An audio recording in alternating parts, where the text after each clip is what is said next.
कहा जाता है what is first in point of time better in law.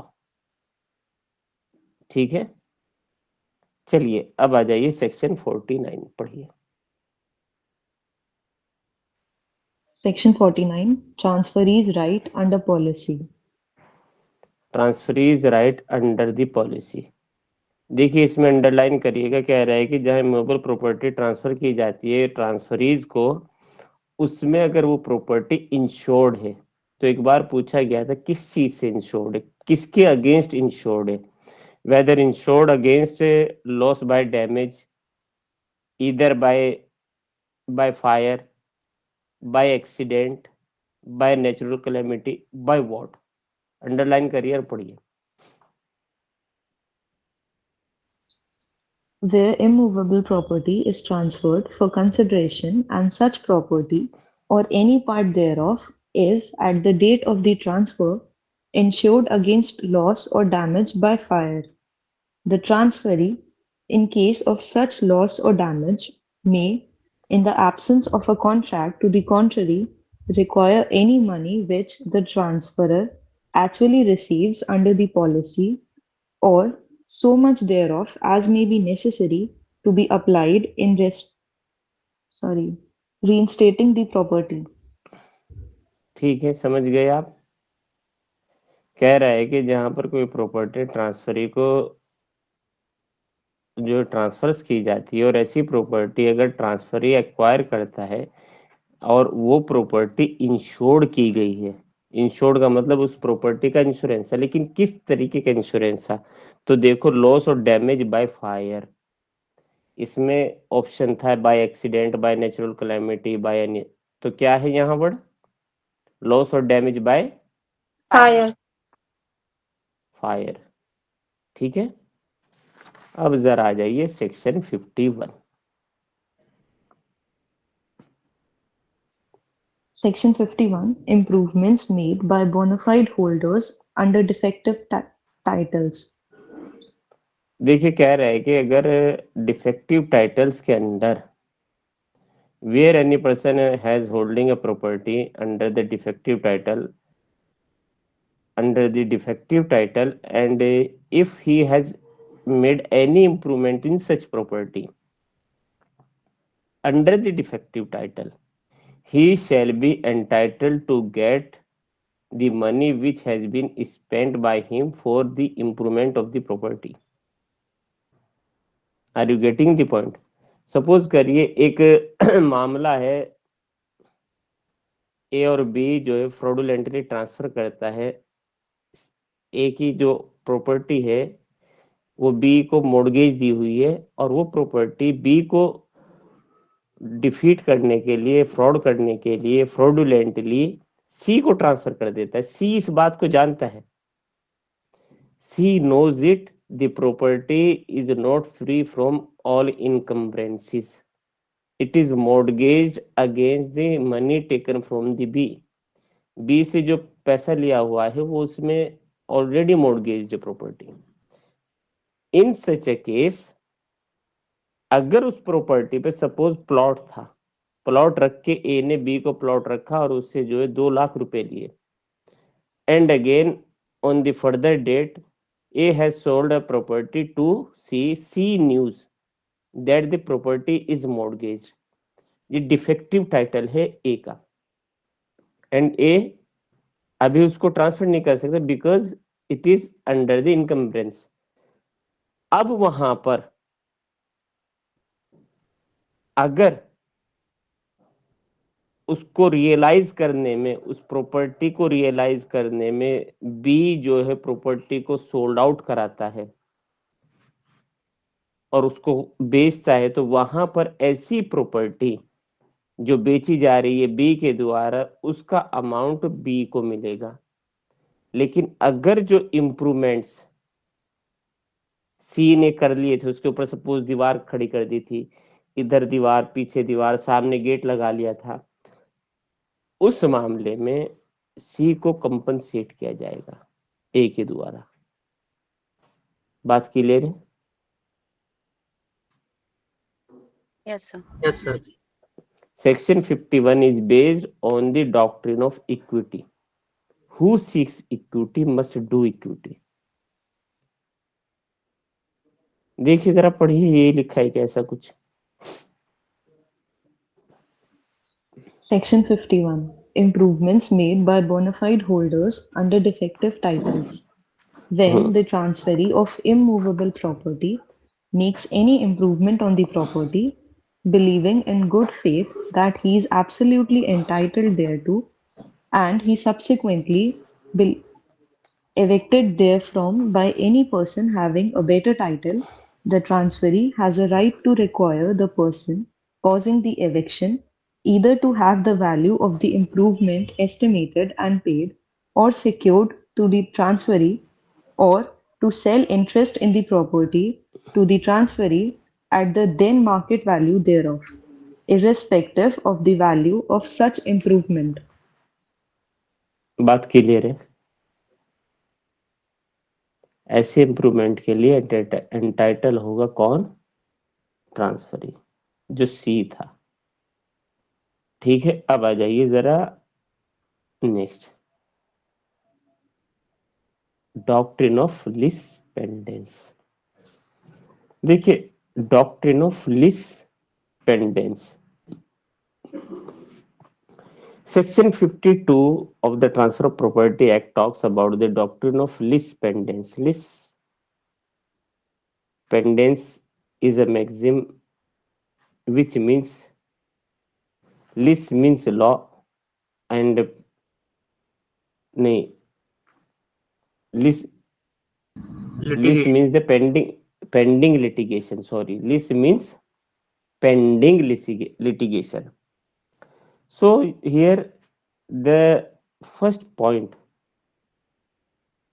जो आपको याद रखना है कि क्या during the pendency of the suit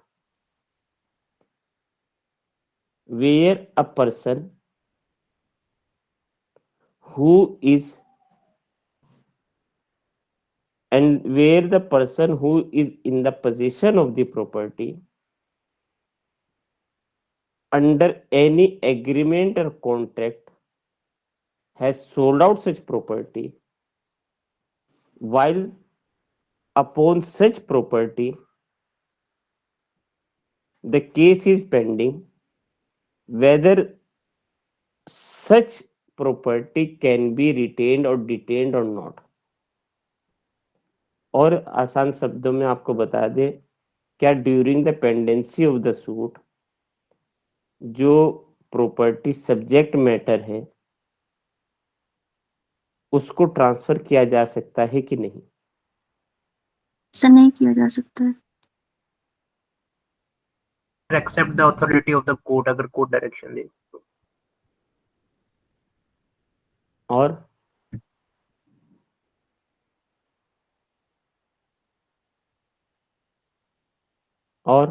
और बताइए।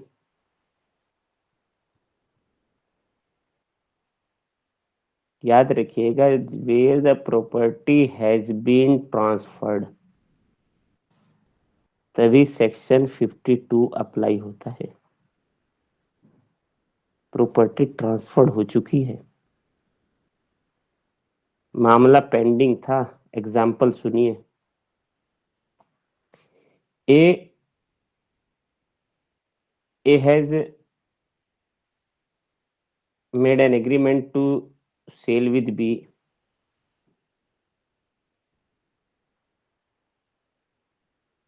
and on the subsequent date, upon paying the whole money by B shall take the possession of the property. B जो है प्रॉपर्टी की पोजीशन ले लेगा। ए बी के साथ जो है एग्रीमेंट टू सेल करता है, सपोज करिए 1 जनवरी 2023 को, और कहता है कि 1 अप्रैल 2023 को हम प्रॉपर्टी आपको ट्रांसफर कर देंगे। लेकिन ए के दिमाग में बीच में कुछ बात आती है और वो कुछ और सोचने लगता है कि वो जो है बी को अब ट्रांसफर नहीं करेगा। बी जो है B has paid the whole money to A, पूरे का पूरा मनी जो है जितना अमाउंट था वो A को ट्रांसफर कर दिया। समझते रहिएगा बात को। And B has filed a suit against A for the specific performance of the contract of sale। किसका सूट लेके आया? B A के against for the specific performance of the contract of sale. Clear है बात? Suit लेके आया, suit लेके आने के बाद अभी सूट पेंडिंग था। A has transferred a property to C. Whether such transfer is valid or not, it is subject to the decision of the court. This is the basic principle of section 52 of the transfer of the property. The transfer of the property of the subject matter would be based upon the decision of the court. Where any property has been, this is the general principle that no property shall be transferred during the pendency of the suit, where such suit is pending before the court of competent jurisdiction. If such property has been transferred by the person or the transferor to any person, such transfer is subject to the decision of the court. Decision of the court होगा। And this, अभी तो और तुम्हारा दिमाग चलेगा, जरा पढ़ लो, बाद में चलाएंगे। सर अगर पेंडेंसी में अगर ट्रांसफर हो गया है तो मतलब वो ट्रांसफर तो इनवैलिड हो जाएगा ना? जैसे बिल्कुल नहीं नहीं नहीं नहीं, पेंडेंसी में अगर ट्रांसफर है ना, डिसीजन अभी आया नहीं अगर सर। सुनिए सुनिए, आपकी बात जो सबको आंसर मिल जाएगा। ए ने बी को ट्रांसफर किया, सॉरी ए ने सी को ट्रांसफर किया कि नहीं? Yes sir. कोर्ट ने ए को कहा कि आपको जो है पैसा मिल चुका है, you have to give the position of the property to B. तो ऐसा ट्रांसफर क्या होगा? सर वैलिड होगा। वैलिड होगा सर। इनवैलिड, इनवैलिड होगा भाई, क्योंकि वो सी को जो किया, रहनुमा दूसरे की बात पे मत है, इधर उधर किया करो, तुमने सुनना है नहीं, दूसरे ने बोल दिया आपको भी बोल देना है। नहीं सर, बी के फेवर में अगर इनवैलिड होगा नहीं, इफ एंड बट नहीं है। जब मैंने जो कहा उससे सुनो, वो कह रहा है कि अगर कोर्ट ने ए को डायरेक्ट किया कि B has already paid the entire amount of the property to A is bound to render the position of the property to B, तो जो ट्रांसफर सी को किया गया था वो इनवैलिड होगा। हाँ कि नहीं? Yes sir. Yes sir. Yes sir. Yes, sir. ठीक है। अगर कोर्ट का डिसीजन आता है कि the amount which has been paid by the B is not on the due time when the notice has also been served by A to B, और वो due time पे अमाउंट नहीं दिया गया, therefore B is not entitled to get the possession of the property and the suit is dismissed। फिर क्या होगा? तो सर सी वाला वो वैलिड हो जाएगा। फिर ट्रांसफर वैलिड हो जाएगा, तो जो सी को किया है। एग्री हो इस बात से?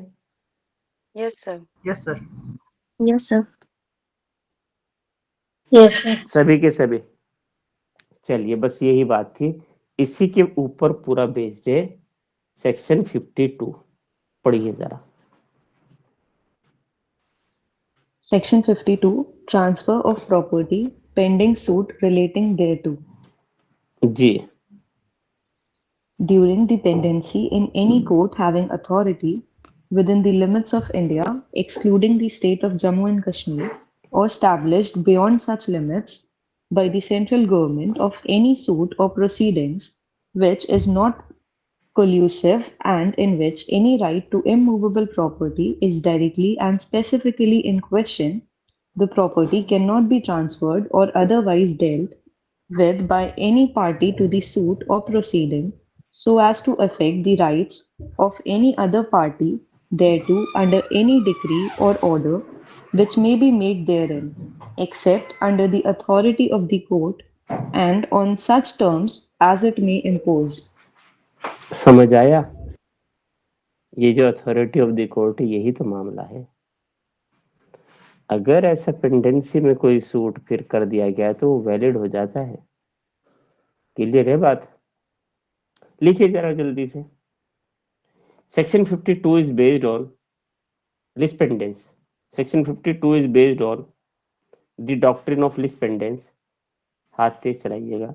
Doctrine of lis pendens, which means litigation.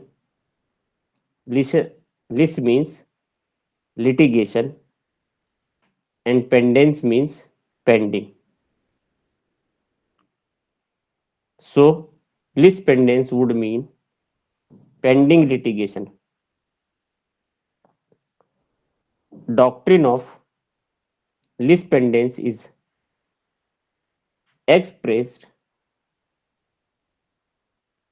expressed in the well-known manner, in the well-known maxim. लिखिए मैक्सिम का नाम, pendente lite nihil NIHIL, pendente lite nihil innovetur INNOVATURE,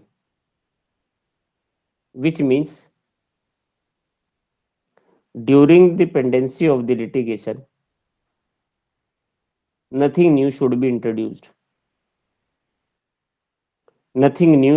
introduced.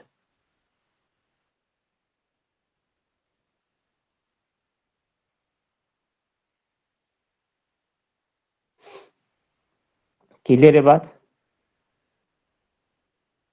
चलिए अब आ जाइए नेक्स्ट। लिखिए what are the essential element of section 52 के essential element लिखिए। Number one, there must be suit or any other proceeding pending in a court of competent jurisdiction.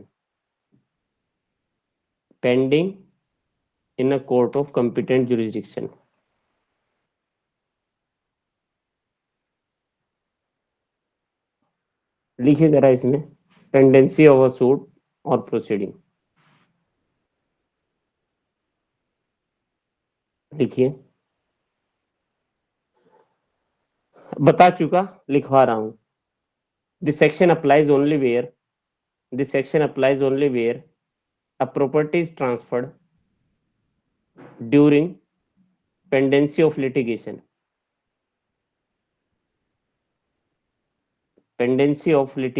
Full stop. Pendency of suit is that period during which the case remains before the court of law.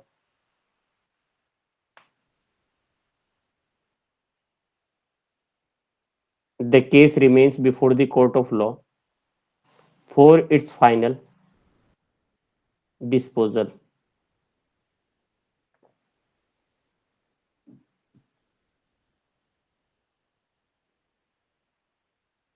If full stop. If the case is instituted in the court, the first step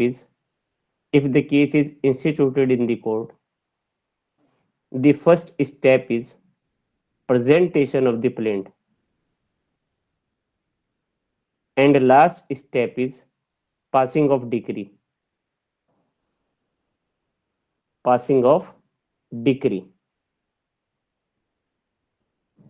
pending proceeding समझ आया?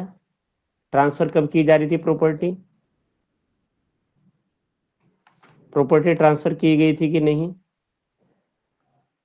Yes sir, की गई थी। Yes sir.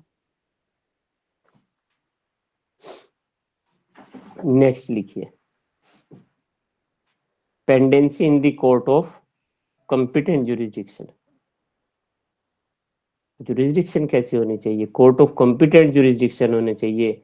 It means where a property has been transferred by the one person of the transferor to the transferee, and the suit in which the suit is pending, the court should be the court of competent jurisdiction in respect of the territory or the pecuniary limits। ठीक है, चाहे territorial हो चाहे pecuniary हो। CPC में कहा है jurisdiction, कौन से सेक्शन से स्टार्ट है?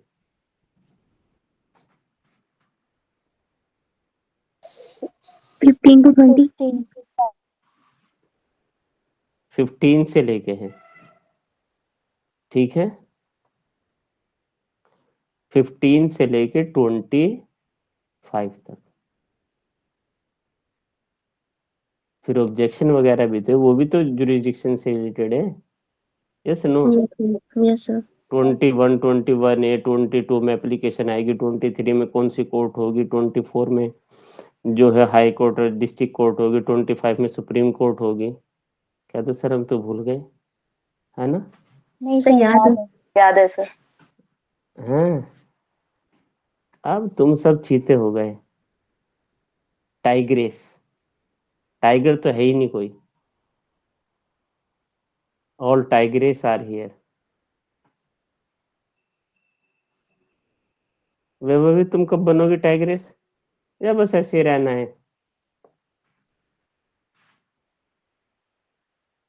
कहना So work under progress. अनपढ़ ही रहना है?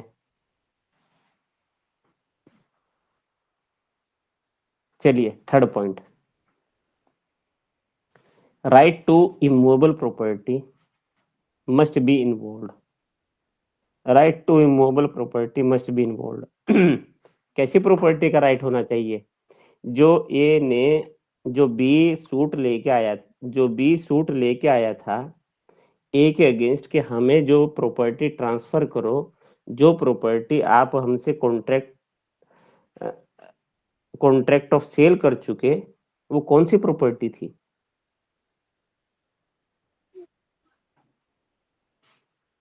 अरे मूवेबल तो थी Immovable यार, हमने property। बताया था ना कि वो एक प्लॉट था। Are you getting the point? अच्छा, ये हमने शुरू में बताया होगा कि सेक्शन 5 से लेके 38 तक अप्लाइज टू द मूवेबल और इमूवेबल बोथ प्रॉपर्टीज, और आगे 37 और 38 से लेके 53A तक these only applicable to immovable property. Clear है बात?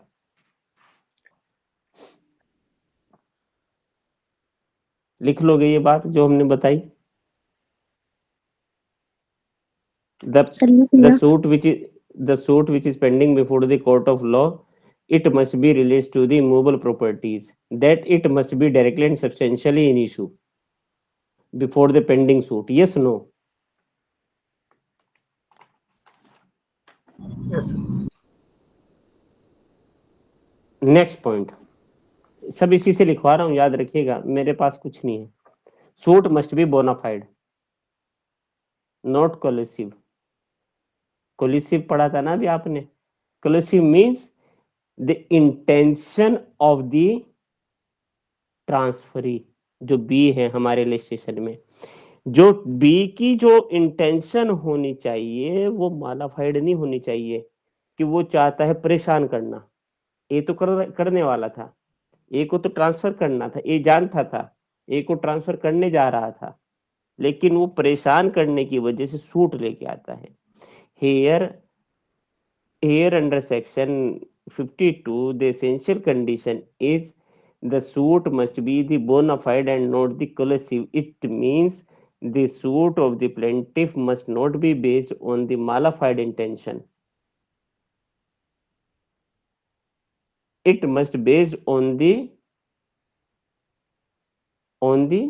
bona fide intention of the plaintiff. Clear है बात?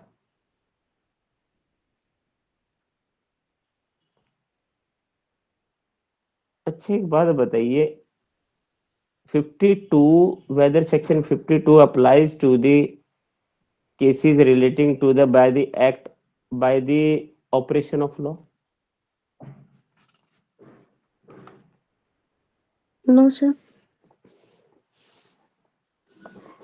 और कोई?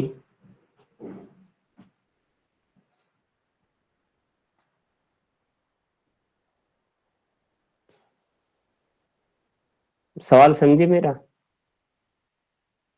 अब बोलो जल्दी से, बताओ जल्दी आप।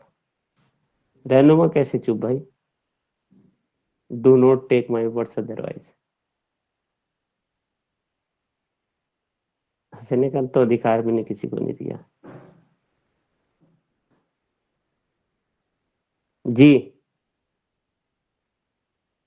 समझ आया मेरा क्वेश्चन क्या है? क्या सेक्शन 52 किसी ऐसी प्रॉपर्टी पे भी अप्लाई होता है जो bye the act of the parties नहीं होती, बल्कि bye the act of the by the operation of law होती है, कोर्ट डायरेक्ट करती है। होता है, ये पढ़ो पढ़ो जरा इसको। इसमें क्या लिखा है भाई, ये बताइए। वो कह रहा है कि और अंडर द डिक्री और ऑर्डर ऑफ द कोर्ट विच में देयर इन। डिक्री कब आती है? ऑपरेशन ऑफ लॉ है कि नहीं है? लिखिए जरा next point. Property is transferred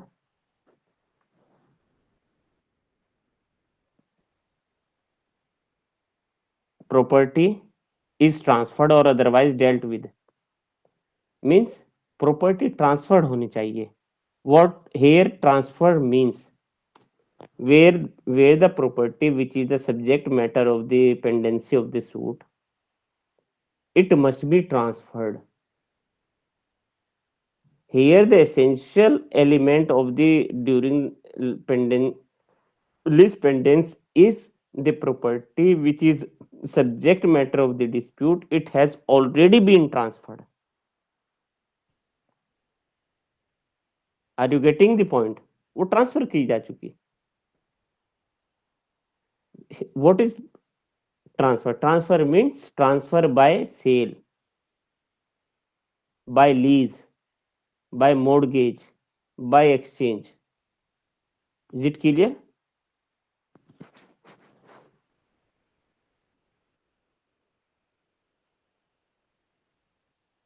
चलिए अब आ जाइए, ये है वो चीज जो हम बताने जा रहे हैं। देखिए जहां पर कोई प्रॉपर्टी जो है, the property which is not by the act of the parties but where the court has directed, जहां पर कोर्ट डायरेक्ट करती है तो वो by operation of law transfer की जाती है। अब जहां कोई property by operation of law transfer की जाती है उस पे भी सेक्शन 52 अप्लाई होता है। क्लियर है बात?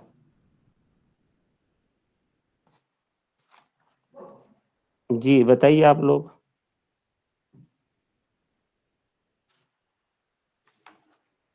अच्छा आ जाइए जल्दी से, इसको हम रिकैप करते हैं। इसके ऊपर लीडिंग केस लिखिए, बेलामी वर्सेस सबाइन। लिखोगे थोड़ा बहुत क्या कहा बेलामी वर्सेस सबाइन में?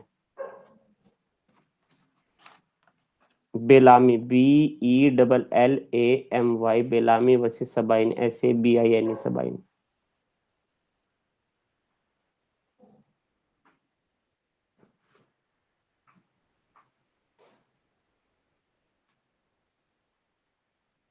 चलिए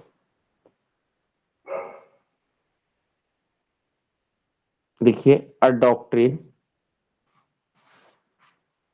कॉमन टू दी, मतलब डॉक्ट्रिन कौन सी?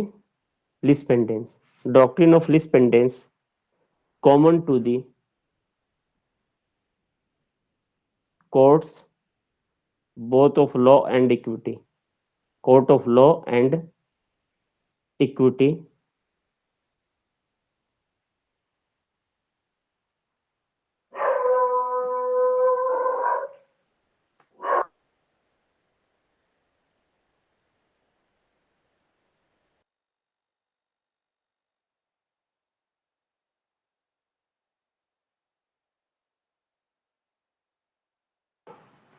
ठीक है,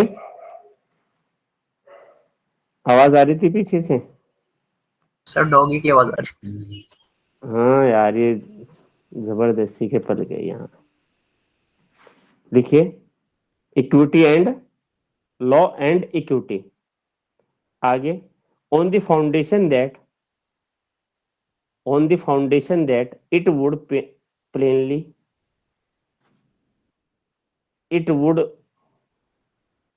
plainly plainly be impossible that suit could be brought to successful termination if alienations pendant light were permitted to prevail.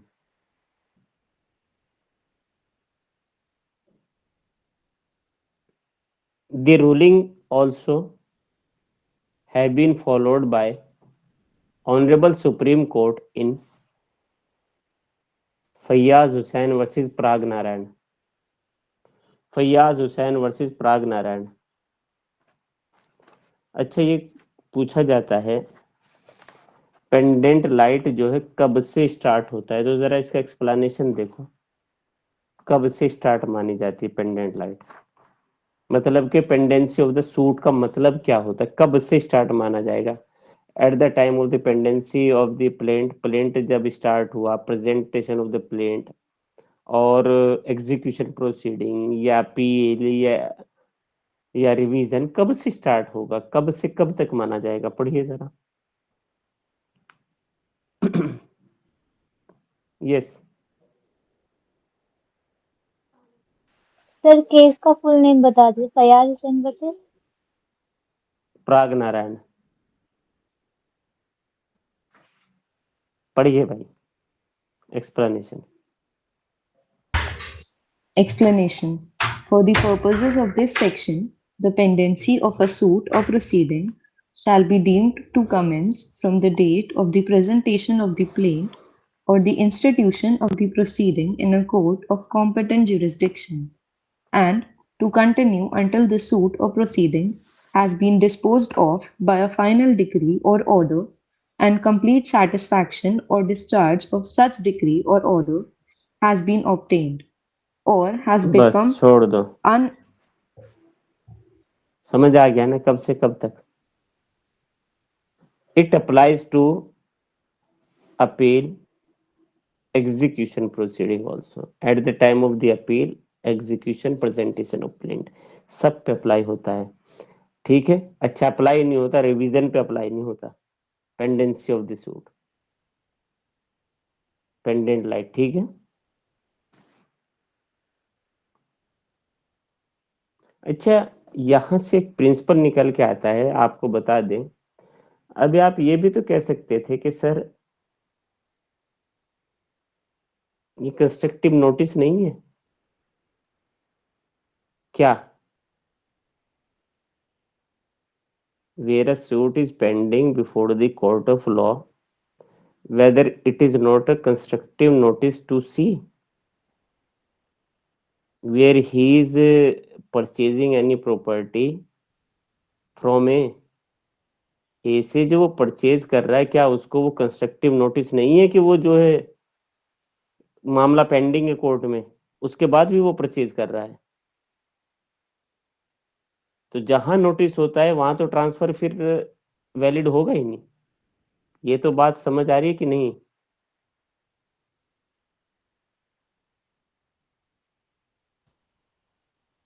नहीं, और यार बोलो तो, एटलीस्ट बताओ, मतलब समझ आया कि जहां कंस्ट्रक्टिव नोटिस अगर किसी चीज का कंस्ट्रक्टिवली नोटिस है कि yes he is in the position of the property, it means he is owner of the property और ही हैज एनी राइट और टाइटल और interest in over the property. तो यहाँ जब ए का मामला पेंडिंग है, कोर्ट में पेंडिंग है, तो ये सी को जो है कंस्ट्रक्टिव नोटिस है कि मामला तो पेंडिंग है, तो फिर ऐसा ट्रांसफर कैसे हो जाएगा? तो कोर्ट ने कहा नहीं, this is based on the doctrine of necessity and necessity overcome the law. Clear हुई बात? Necessity overcome the law, law के ऊपर प्रिवेल करती है नेसेसिटी। तो here the doctrine of least pendency is based on the doctrine of necessity. Here is a necessity where any transfer has been made during the pendency of the suit, or it shall effect as per the decision of the court. No transfer made during the pendency of the suit shall be declared or deemed to be void. It shall be based or depend on the ruling of the court. Clear है बात?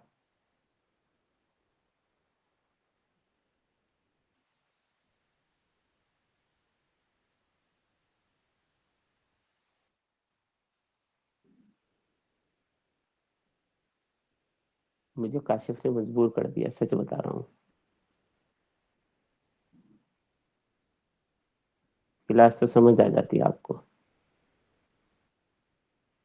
तजीन, अंगूठे में भी दर्द हो रहा है क्या? सर किया तो है लाइक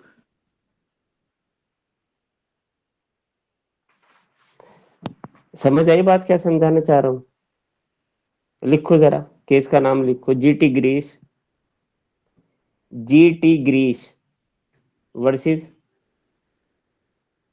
सुब्बा राजू। 2022 का केस है, रिसेंट केस है सुप्रीम कोर्ट का। जो बात कही वही बात है, वही बात प्रीवियसली भी कही गई है। नेसेसिटी है भाई ये। वैसे तो कंस्ट्रक्टिव नोटिस है, ऐसा ट्रांसफर वर्ड होने चाहिए।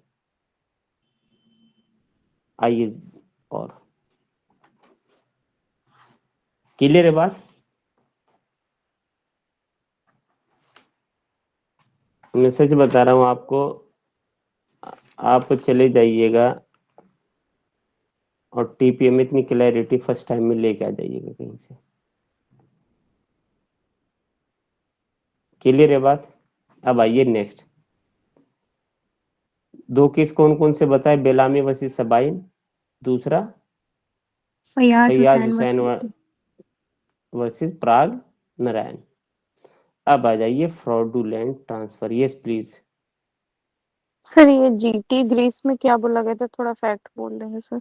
वही बताया है मैंने कि ये जो है डॉक्ट्रिन ऑफ नेसेसिटी पे बेस्ड है, और जो भी ट्रांसफर किया गया है during the pendency of the suit, ऐसा ट्रांसफर जो है subject to the decision of the court होगा। नेक्स्ट आइए, सेक्शन 53 फ्रॉडुलेंट ट्रांसफर। अच्छा, अब एक बात बताइए मुझे, फ्रॉडुलेंट ट्रांसफर की तो बात हम कर ही लेंगे और करेंगे भी। Every person who is a owner of the property, he shall have the right to transfer his property bona fidely as representing himself as he is. It is a bona fide transfer, and such transfer is valid transfer. But where a person has transfers a property fraudulently with the intent to defeat or delay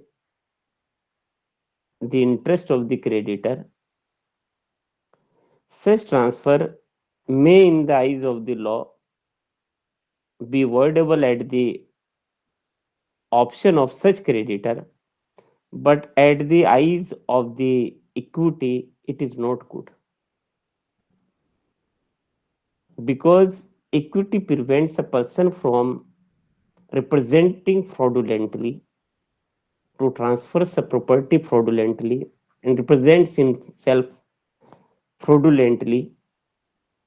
If he transfers his property fraudulently with the intention to defraud, the interest of the creditor, such transfer is voidable at the option of the creditor. For example, A is the owner of a house, अपने घर का मालिक है. He takes a loan from B of 1 lakh. 1 lakh रुपए का loan लेता है. किससे? बी से, अपने घर को गिरवी रखकर. B has only an option to recover a loan by selling his house. Otherwise, A has nothing to pay the loan. If the intention of B comes to the mind of A के दिमाग में आ गया कि भैया B तो कुछ action लेने वाला है, अब वो अपना लोन चुकाएगा मेरी प्रॉपर्टी से. He fraudulently transfers the property to C. जानबूझकर वो प्रॉपर्टी वो C को ट्रांसफर कर देता है. Such transfer is voidable at the option of the creditor. Yes, no? Yes, sir. बात समझ में आई क्या बताना चाह रहा हूँ? What is the meaning of section 53? Section 53 क्या बात कहना चाह रहा है? नहीं Are you sir. getting the point? जी, अभी जो बताया ये समझ में आई बात क्या कहना चाह रहा हूँ? Yes, sir. पढ़िए जरा सेक्शन 53 तो और समझ में आएगा. पढ़िए भाई. Section 53 Fraudulent Transfer. Subsection 1 Every transfer of immovable property made with intent to defeat or delay the creditors of the transferor shall be voidable at the option of any creditor so defeated or delayed. हाँ नहीं. illustration क्या है हमारा? What is our illustration? What it states? A has a house and A requires a loan from B and takes a loan from B. अगर कोई किसी से loan लेता है तो लोन देने वाले का क्या नाम होता है? क्रेडिटर. Creditor sir. क्रेडिटर होता है. Mm. B से लोन लेता है. A takes the loan from B and B has only means to take the loan back is the house of A. The intention of B comes to the knowledge of A. जो B चाहता है अब कि उसका घर बेच दे. उसने कहा था कि वो 15 दिन या 20 दिन या 1 महीना 2 महीने के बाद वो उसका लोन चुका देगा. वो लोन नहीं चुका पाता. अब B के पास कोई ऑप्शन नहीं है because A has nothing to sell but a house. अब उस हाउस को जो है वो बेचना, बी उसको बेचना चाहता है कि इसको बेच करके जो है उससे वो लोन का पैसा ले जिसको गिरवी रख के उसने लोन लिया है. But this comes to the mind of A को पता लग गया कि बी मेरे घर का ऐसा करने वाला है. He fraudulently transfers a property with consideration to C को ट्रांसफर कर देता है. ऐसा जो ट्रांसफर होगा वो वॉइडेबल होगा at the option of the B. यही बात कह रहा है क्लॉज पैरा 1. पढ़िए जरा एक बार दोबारा से. Clause 1 Every transfer of immovable property made with intent to defeat or delay the creditors of the transferor shall be voidable at the option of any creditor so defeated or delayed. बताइए सही है कि नहीं? Clear है? Yes sir. ठीक है, अब आ जाइए नेक्स्ट। Yes please. सर यहाँ पर सी को सेक्शन 51 का बेनिफिट नहीं मिलेगा? वो पेंडेंसी ऑफ द सूट होता है चाचा, 52 का। नहीं सर, 51 का। Improvements, yes sir. इम्प्रूवमेंट्स उसने कुछ किया ही नहीं। इम्प्रूवमेंट्स होता है दीवार खड़ी कर देना, दुकान थी तो उसकी सजावट कर देना, इंटीरियर बढ़ा देना, तो ही तो इम्प्रूवमेंट्स मांगेगा।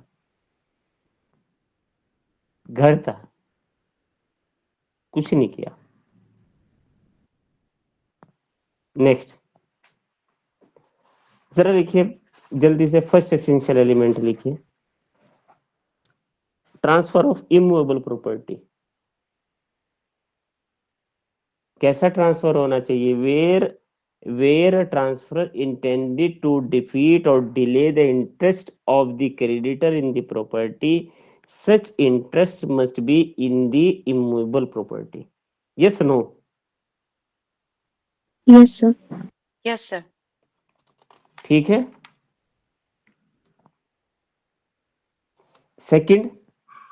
सेकंड पॉइंट लिखिए, fraudulent transfer to delay or defeat creditors, to delay or defeat creditors। क्या रहा हमारे लिए सेशन में? किसको वो डिफीट करना चाहता है? why A has transfer a property to C? क्या पता लगा था A को? कि बी रियलाइज बोल के बी उसकी बताइए। प्रॉपर्टी सेल कर देगा बी सेल कर देगा उसकी प्रॉपर्टी पैसों के लिए। कि अपना लूटने क्लियर है का बात?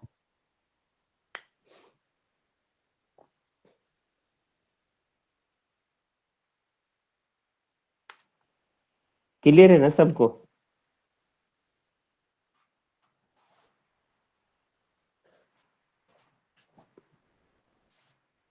देखिए तभी मजा आएगा पूरा टीपीए पढ़ने में, जब आप लोगों का इंटरेस्ट होगा। और ऐसा ट्रांसफर लिखिए, नेक्स्ट पॉइंट लिखिए, transfer is voidable at the instance of the creditor. Why it is voidable? It means where a transfer which is made fraudulently by the transferor with intent to delay or defeat the interest of the creditor may declare such transfer as void. void declare करा सकता है, fraudulently है वो, voidable है, court में जाए void declare कर दे। जब हमने, अगर आपने जो है इंडियन कॉन्ट्रैक्ट एक्ट पढ़ा हो तो वर्डेबल वर्ड पढ़ा है, voidable contracts. What are voidable contracts? Yes, sir. Cancellable at the option Yes, of the sir. Party. Voidable contracts are those contracts which are at the option of one parties may be declared as void. yes no? Yes sir. Voidable है। यहाँ जो है what are voidable contracts? Voidable. अब कह रहा है कि transfer is voidable at the instance of the creditor because the interest of the creditor is defeated और delayed due to the transfer by the transferor to the transferee.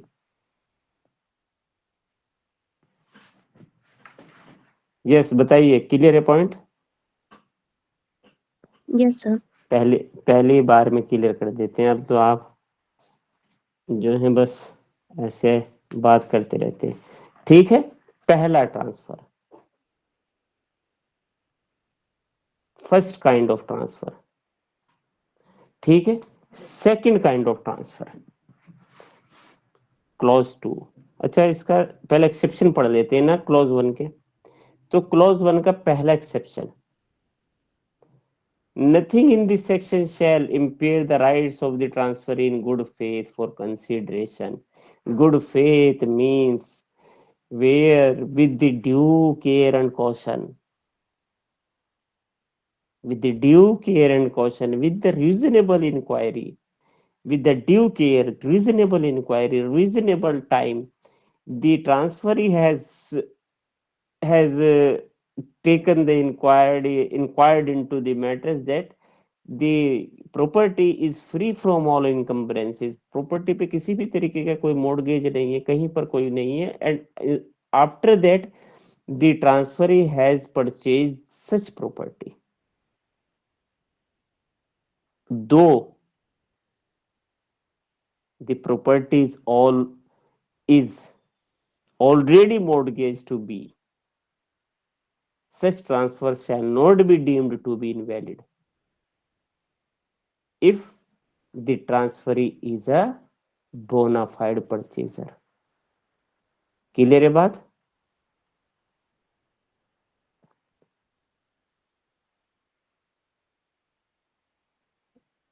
हर्ष, अनसैया, तुम्हें समझ में नहीं आ रहा है क्या? पानी ला दे यार। सर आ गया सर। बताना हर्ष, क्या बात है, ये क्या कहना चाह रहा है? नथिंग। सर इसमें ये कहना चाह रहा है एक्सेप्शन में कि अगर कोई ट्रांसफर किया गया गुड फेथ में और कंसिडरेशन दिया गया है तो उस केस में ये अनअफेक्टेड रहेगा, उस केस में वॉइडेबल नहीं हो सकता क्रेडिटर के ऑप्शन पे, जिसने लोन दिया है वो कैंसिल नहीं करा सकता, क्योंकि उसने जिसने खरीदा है सी ने, उसने ड्यू केयर देखी थी कि उस पर कोई चार्ज नहीं है, कुछ नहीं है, उस केस में हम कैंसिल नहीं करा बहुत सकते। बढ़िया, बहुत बहुत बढ़िया, you explained in the good manner. मेरे और क्या कह रहा है?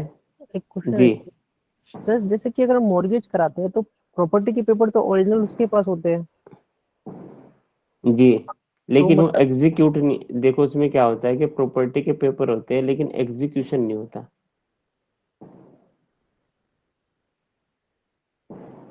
और हर मॉर्गेज में पेपर नहीं जाते, ये भी बता दें आपको। अभी हम पढ़ेंगे तो सभी मॉर्गेजेस में प्रॉपर्टी के पेपर्स नहीं जाते। ये हम ओरली जानते हैं कि मॉर्गेज का मतलब होता है कि प्रॉपर्टी के पेपर रख के हमें लोन मिलता है, यही सुना है ना? Yes sir. लेकिन ऐसा नहीं होता। अभी जब हम पढ़ेंगे simple mortgage, conditional mortgage, English mortgage, usufructuary mortgage, anomalous mortgage, mortgage by title deeds, तो सब समझ आ जाएगा। Okay.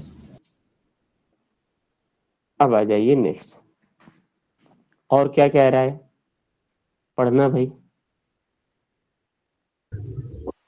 Nothing in this section shall affect any law for the time being in force relating to insolvency.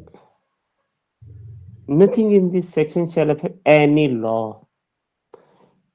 Insolvency law. A person has declared insolvent. Insolvent कहते हैं, किसको कहते हैं insolvent Hindi में? दिवालिया। दिवालिया हो गया है। जो पर्सन, अगर कोई पर्सन किसी मामले में दिवालिया हो गया और उसके ऊपर लोन था, प्रॉपर्टी लोन ली हुई थी, लेकिन उस प्रॉपर्टी को कोर्ट के द्वारा किसी और पर्सन को ट्रांसफर कर दिया गया।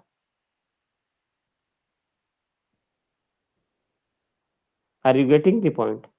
Where a property has been transferred under the insolvency laws to the person who has a right over such property, then the creditor shall not state that such transfer is voidable at his option.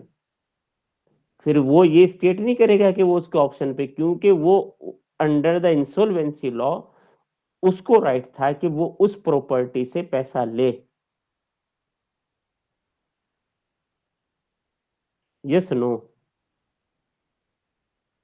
नहीं समझ आया? किसी property पे अगर insolvency की proceeding चल रही है और उसमें क्रेडिटर्स को राइट है, मतलब इंसॉल्वेंसी का जो तीसरे पर्सन को, थर्ड पर्सन को, सपोज करो थर्ड पर्सन को,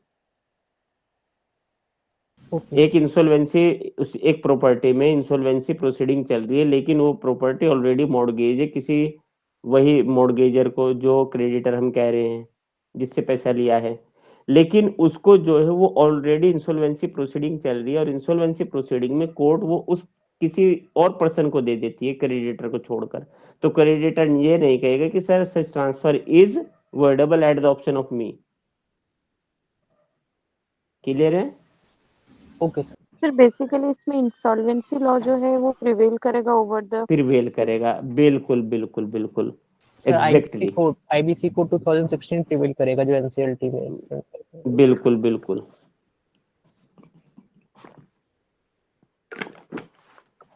जी बताइए जल्दी से, क्लियर है बात?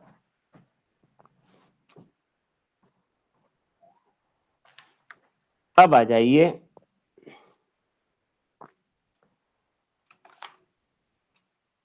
नेक्स्ट पॉइंट लिखिए इसमें, preference to one creditor. Preference to one creditor, दो क्रेडिटर है, दो में से एक क्रेडिटर को प्रेफरेंस दे दी, तो पहला क्रेडिटर ये नहीं कहेगा कि सर ये eight the option of me is voidable. Suppose एक हाउस है जो पहले पंजाब नेशनल बैंक को गिरवी रखा गया, फिर जो है बैंक ऑफ बड़ौदा को। पंजाब नेशनल बैंक से जो है हाउस की वैल्यू है 50 लाख, 40 लाख का लोन लिया गया और 30 लाख का लोन लिया गया बैंक ऑफ बड़ौदा से। और at the time of the transfer और द ऑक्शन, जो ट्रांसफरर है वो पहले जो है बैंक को, कौन सा बैंक था पहला हमारा? Punjab national bank. Punjab national bank. Punjab national bank को पहले प्रायोरिटी देता है अकॉर्डिंग टू सेक्शन 48।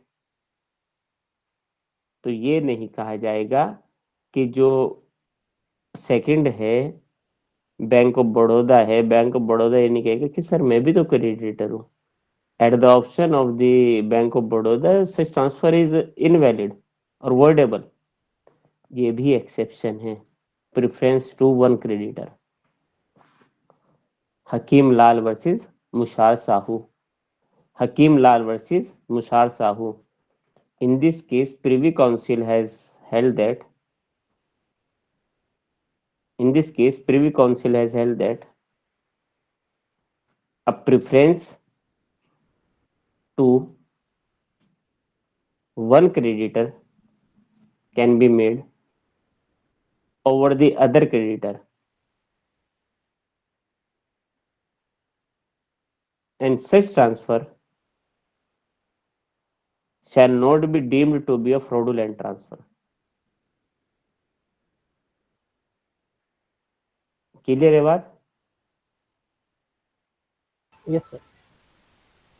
लेकिन इंसॉल्वेंसी लॉ में नहीं कह सकते आप ये बस अब याद रखिएगा। अगर इंसॉल्वेंसी लॉ अप्लाइज है और इंसॉल्वेंसी लॉज में आप कह रहे हैं कि सर पहले हम इनको देना चाहते हैं फिर इनको नहीं, ये आपको अधिकार नहीं है इंसॉल्वेंसी में। वो तो अभी भी हमने पढ़ा था, जिसे कोर्ट देगी। Are you getting the point?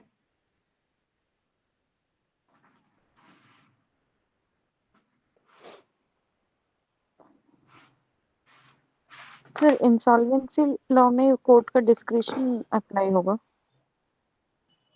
मतलब कि कोर्ट ही में पेंडिंग है ना मामला, फिर वहां पर नहीं चलेगा कि द क्रेडिट पहले क्रेडिटर को दे दो हम, या ट्रांसफरर कहे कि हम क्रेडिटर को देना चाहते हैं, नहीं। It is binding by the decision of the court. Clear है बात? फ्रॉडुलेंट ट्रांसफर एक्सेप्शन समझ में आया? क्लॉज 2 देखिए जल्दी से।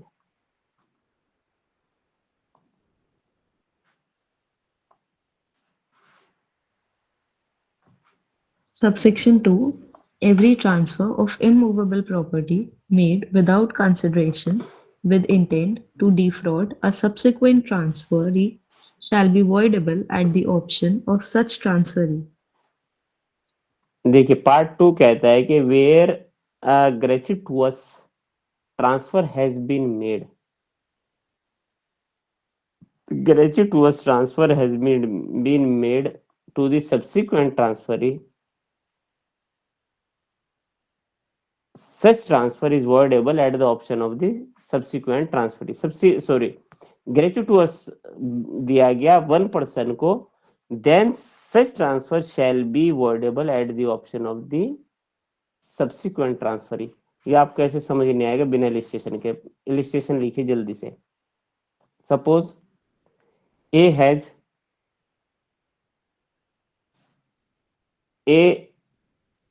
has made an agreement to sell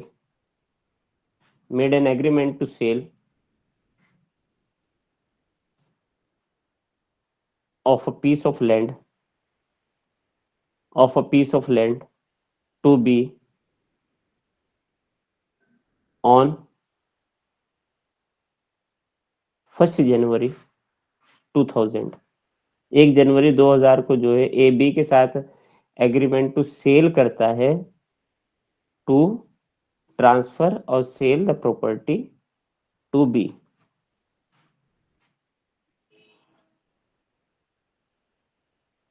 and it shall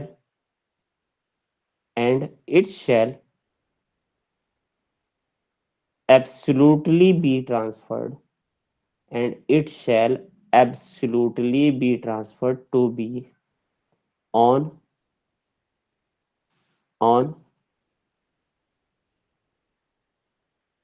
1st April 2000। 1 अप्रैल 2000 को कहता है कि अभी क्या किया है, सेल डीड बनाई है। A has executed a sale deed, but execution shall take place on 1st April 2000।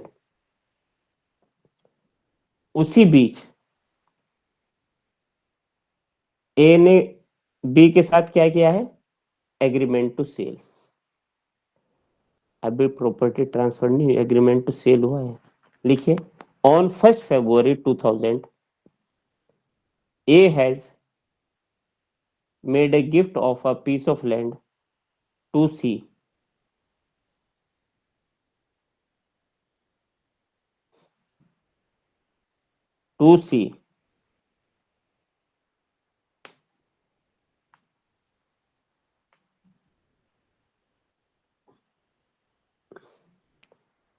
यहां याद रखिएगा जो ये सी को ट्रांसफर किया गया है, such transfer is voidable, such transfer and C is a prior transferee. Bracket में लिख लीजिएगा C is a prior transferee.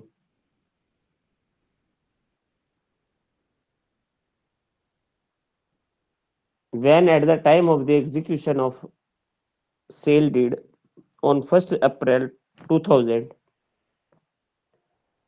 such transfer is voidable at the option of B, at the option of B, because B is a subsequent transferee। Transfer हो चुका B को, B prior है, जबकि पहले agreement to cell सी को already हो चुका, agreement to cell B के साथ हुआ था।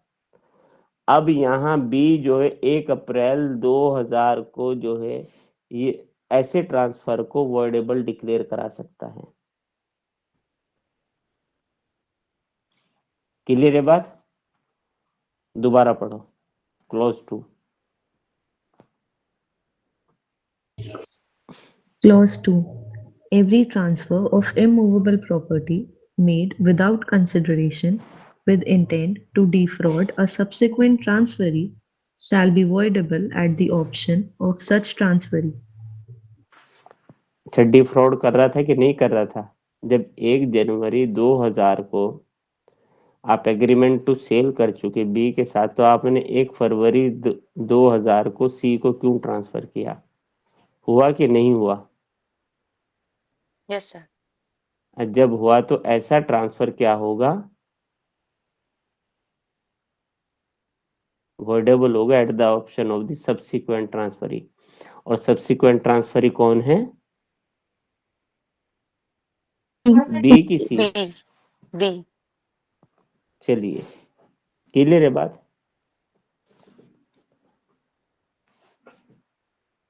अब आ जाइए नेक्स्ट। यार बड़ा टाइम लगने लगा।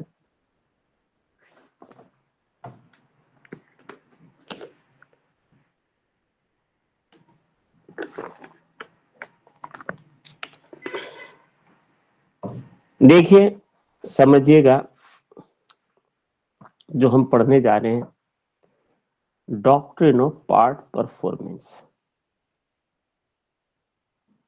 तीसरा मेंस का क्वेश्चन बता रहे हैं, हम याद रखिएगा।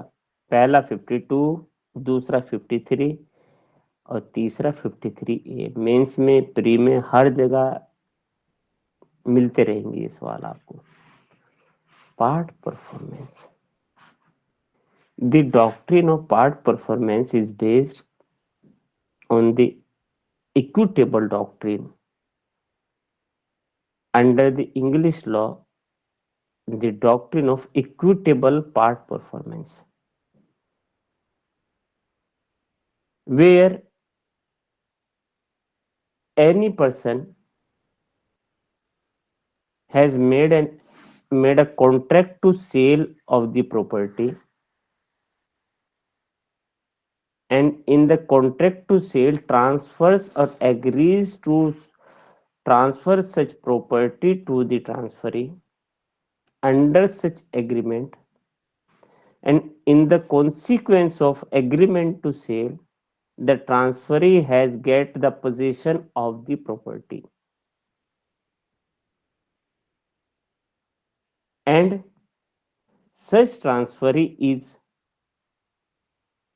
willing to perform his part, where such person is already on the possession of the property. The transferor or the agent of the transferor shall not declare such transfer as void, because the transferee has entitled and has already been in the possession of the property. सच बताऊं, अभी तो आपको एक भी line समझ नहीं आई जो बात है। Yes no? Yes sir. Sir इसमें बिल्कुल ट्रांसफर की समझ गए। इंटरेस्ट की बात हो रही है, जो आप बता रहे हैं इसमें जो ट्रांसफर है उसका इंटरेस्ट प्रोटेक्ट करने की बात हो रही है। बिल्कुल, लेकिन अब समझिए कि है क्या। सबसे पहले तो ये कंसेप्ट इंडिया में नहीं था। This is the English concept, and this prevail in the English law, the equitable doctrine of part performance।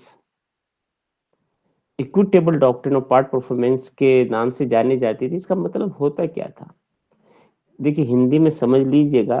होता क्या है कि जब कोई पर्सन किसी को जो है एग्रीमेंट टू या कॉन्ट्रैक्ट ऑफ सेल करता है, और इन द एग्जीक्यूट और in the sale deed he has transferred a property to the transferee, और ट्रांसफरी जो है ऐसी प्रॉपर्टी की पोजीशन में आ जाता है। तो इन where such transfer is executed, stamped in writing, but such transfer was not made registered। ऐसा ट्रांसफर खाली रजिस्टर्ड नहीं हुआ था, उसके अलावा एग्जीक्यूट भी हुआ, कॉन्ट्रैक्ट राइटिंग में भी है, सब चीजें, बट रजिस्टर्ड नहीं है। तो in the eyes of the law the transferor may restrain a transferee from taking the position of the property. ये लॉ था कि ऐसे उसमें यहाँ लॉ कहता है, इक्विटी कहती है, in the eyes of the equity the transfer is entitled to hold the position of the property and he has to hold such property though the property has not been registered merely on the writing or no merely on the non registration of the property the person and the person or the transferee shall not be disentitled to hold the possession of the property. वो डिसएंटाइटल्ड नहीं हो जाएगा property को hold करने के लिए। कौन?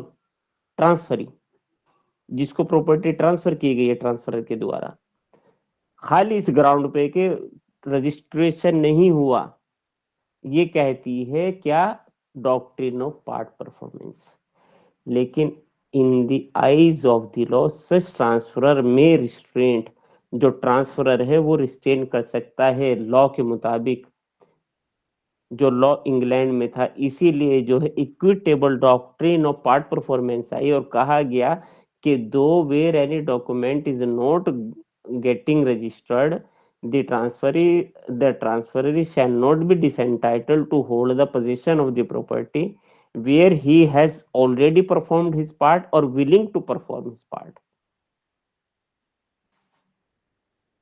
and the same has been applied by the House of Lords in case of Madison versus Alderson।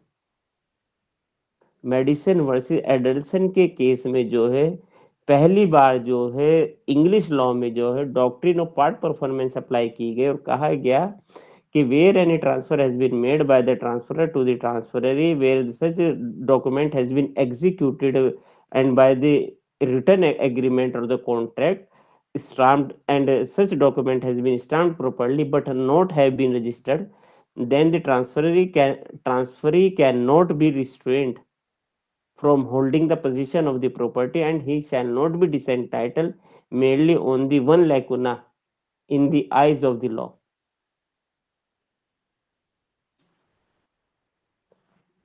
समझ में आई बात क्या कही?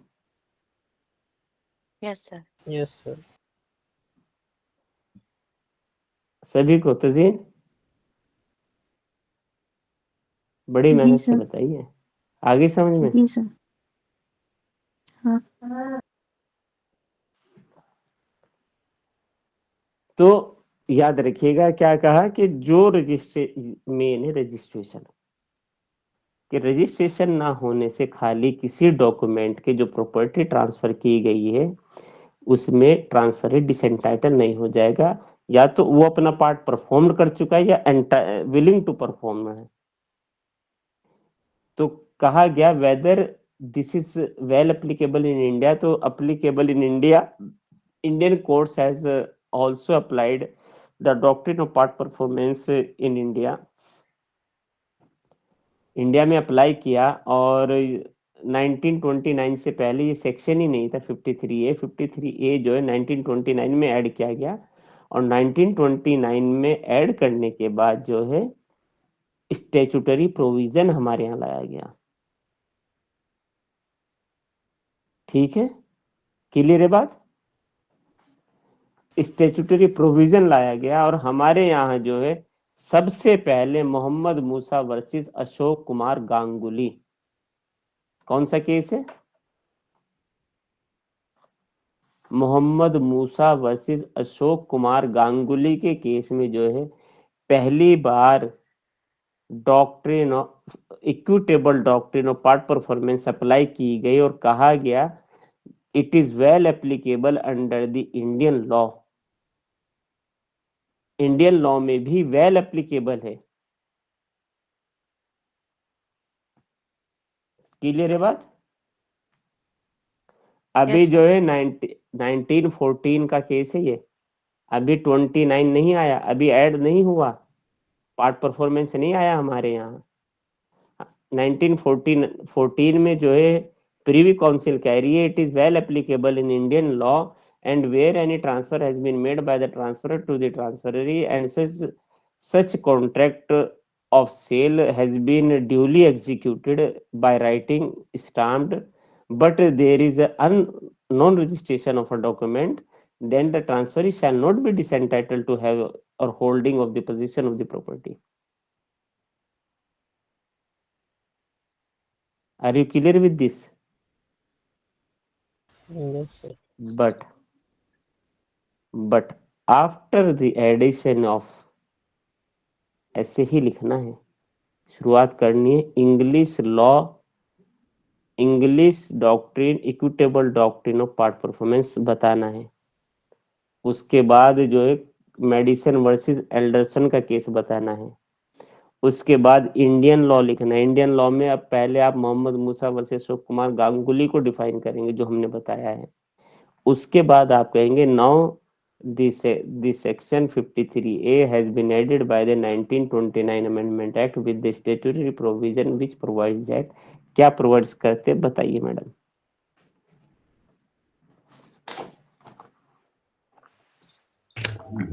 Section 53A, Part Performance.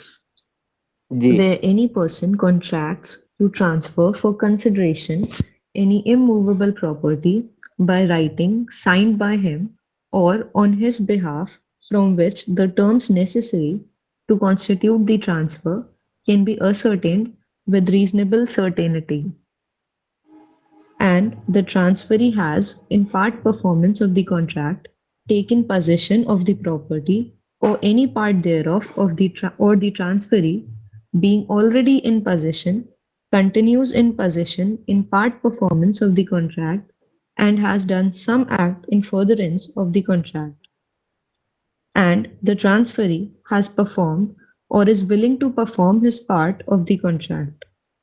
Then, notwithstanding that, where there is an instrument of transfer, that the transfer has not been completed in the manner हाँ जी prescribed जी हाँ there, जी हाँ जी हाँ जी हाँ जी, रुक जाओ, कंप्लीट कैसे नहीं हुआ बताइए आप मुझे। समझ नहीं क्या कि कौन सी बातें चल रही हैं ये। रजिस्ट्रेशन नहीं हुआ है सर।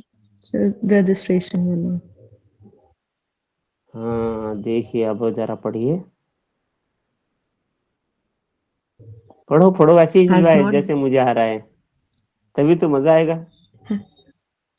has not been पढ़िए। completed in the manner prescribed therefore by the law for the time being in force, the transferor or any person claiming under him shall be debarred from enforcing against the transferee and persons claiming under him any right in respect of the property of which the transferee has taken or continued in possession, other than a right expressly provided by the terms of the contract. समझ रहे हैं कौन से वाले की बात कर रहा है ये, जो ट्रांसफररी को डिबार करने की बात कर रहा है। बताइए क्या प्ली लेना चाह रहे हैं। Are you getting the point?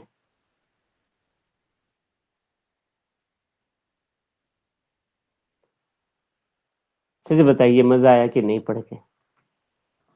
ये वाली बात मुझे तो बहुत आया भाई।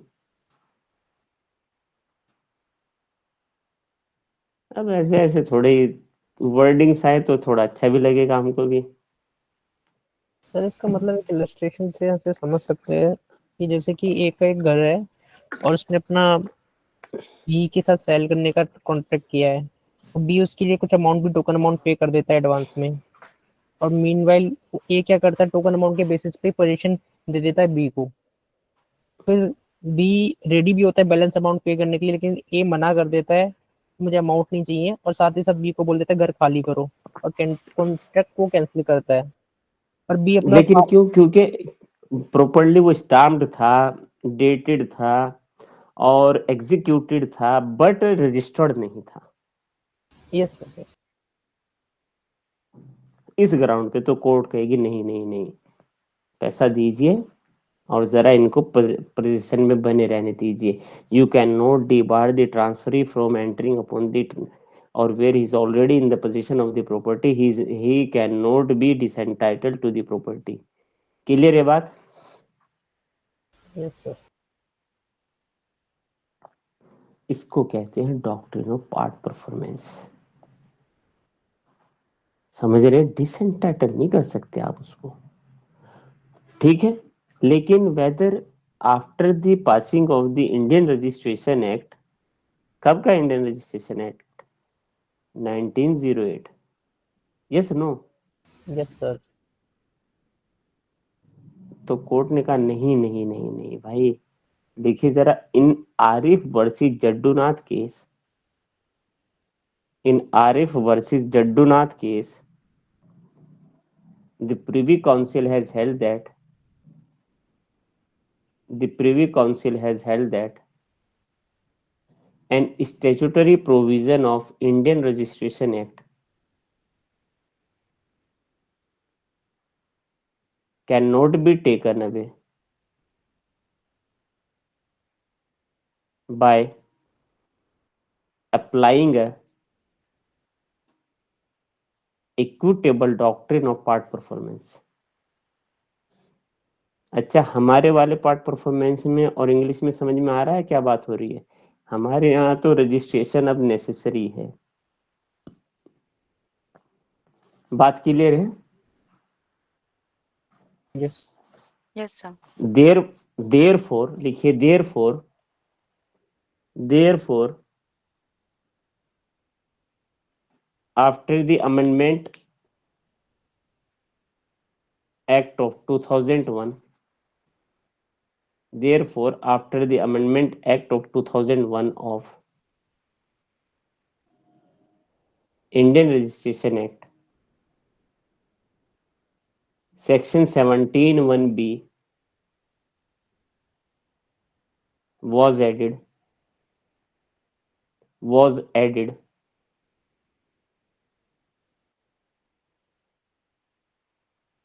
which makes the provisions that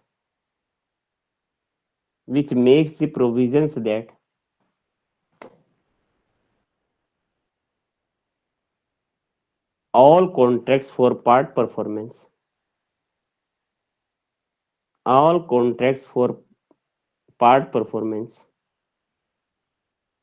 must be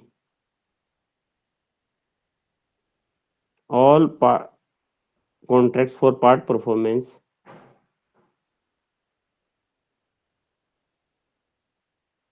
must be registered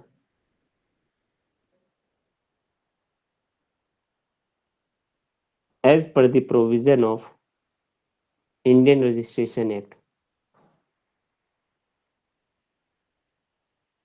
clear है बात?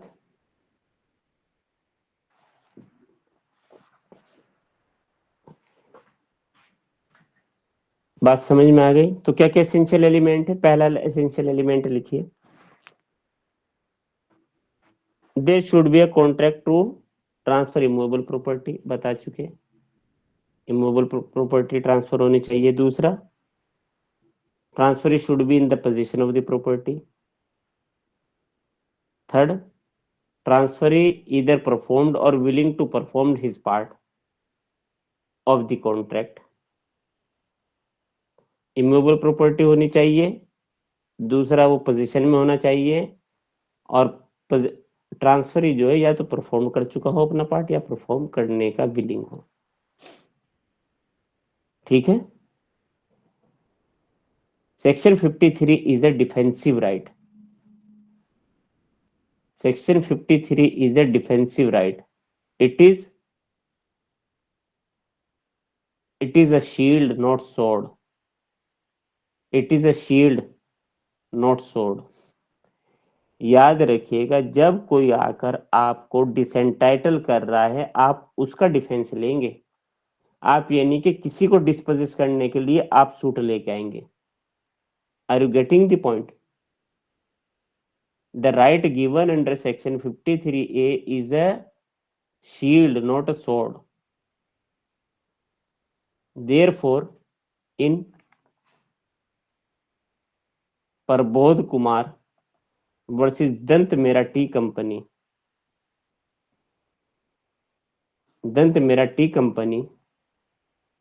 in which the court has dismissed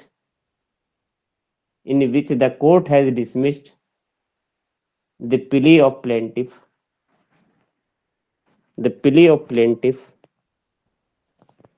on the ground that on the ground that doctrine of part performance is shield, not sword. Doctrine of part performance is shield, not sword.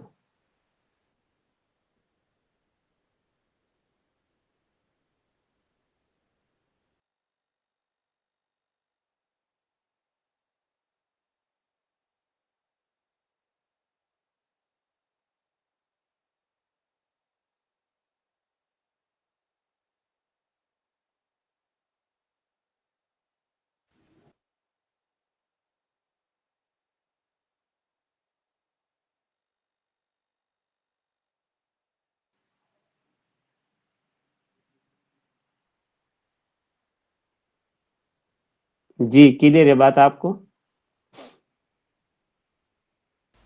Yes. That means इसमें जो position का transfer का depend किया जा रहा है, ना कि कोई टाइटल क्रिएट किया जा रहा है ट्रांसफर। नहीं टाइटल नहीं है। देखिए हम ये क्या है, वो खुद से सूट नहीं ला सकता, वो तो ऑलरेडी पोजीशन में। अब ये नहीं कह सकते कि सर हमारी पोजीशन दिलवाइए, ठीक है?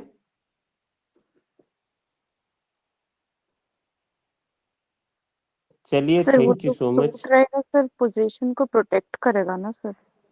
जी जी बिल्कुल, सूट तो ला ही नहीं सकता ना, प्लेंटिफ नहीं हो सकता, वो डिफेंड कर सकता है अपने साथ को। और सर जो वो एटीएस करेगा ए बी के साथ, वो रजिस्टर्ड भी होना चाहिए ना? हाँ रजिस्टर्ड ही तो है, मामला सारा ही तो रजिस्ट्रेशन का ही है। अगर एटीएस खेला ही शुरू रजिस्ट्रेशन से हुआ है। तो जरा मुझे बताइए, बात समझ में आई? Yes sir. सर एक डाउट है सर अगर वो सूट नहीं करेगा तो अपना पोजीशन को प्रोटेक्ट कैसे दिखाएगा? कौन सूट? तो वो लेके आ रहा है ना, वो कह रहा है इसको पढ़िए तो आप जरा, लास्ट वाला जो पैरा है उसमें यही तो कह रहा है कि ट्रांसफरर और ट्रांसफरई के एजेंट जो है डिबार्ड नहीं करेंगे, वो तो ऑलरेडी पोजीशन में है प्रॉपर्टी की। And position is the 9th point of the law. उसके पास जो है कॉन्ट्रैक्ट ऑफ सेल है, राइटिंग में है कॉन्ट्रैक्ट। क्लियर है बात? जी सर। चलिए thank you so much. As of now कल तो संडे है ना? कल हम लोग जो हैं आपको नहीं पढ़ाएंगे, लेकिन ये कि Monday we will take the next session. और पढ़ के आइएगा प्लीज। थोड़ा सा अच्छा लग रहा है टीपी अब?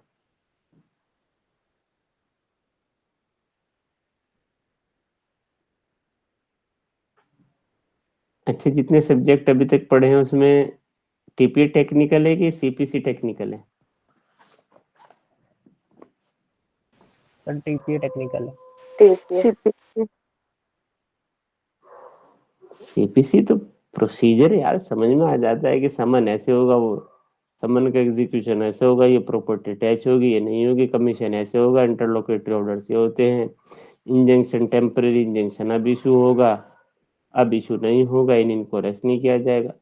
भैया इसमें तो बता, मतलब कि देखिए कि कहाँ कहाँ से चीजें निकल के आती हैं। ठीक है, चलिए थैंक यू सो मच। कल परसों मिलेंगे। Yes please.